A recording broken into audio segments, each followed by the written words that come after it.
Қазіргі уақытта біздің планетамыздың 70% су басып жатыр.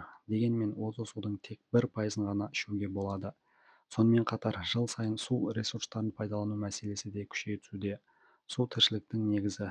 Барлық тірі жануарлар мен өсімдіктер судан тұрады.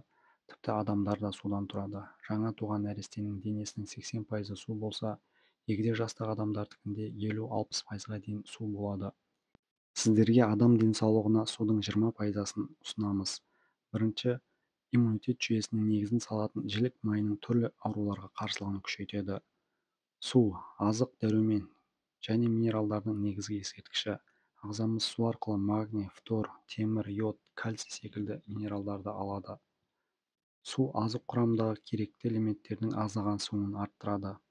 Эритроциттің жұмыс өнімділігін арттырады. Жасушаларды оттегімен қамтамасыз етіп, қалдық газдарды өкпеге тасымалдайды.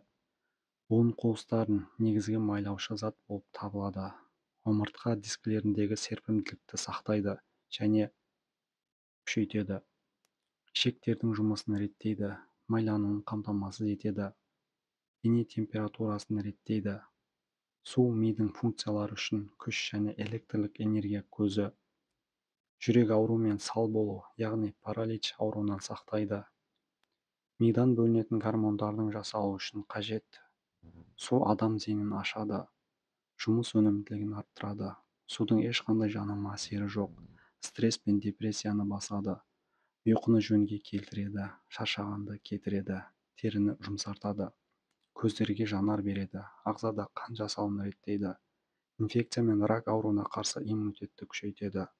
Қанды сұйылтып, қан айналымы кезінде қоюлануының алдын алады. Етеккірден бұрын келетін сырқат пен дене қызуын басады. Қанды сұйылтып, қатты заттардың шөгуіне кедергі жасайды. Құрметті достар, бүгінгі бағдарлама сіздерге ұнаған болса, видеоны бағалап, лайк басып, достарыңызбен бөлісіп, комментарий қалдырыңыздар. Келесі бағдарламада кездескенше, дендеріңіз сау болсын.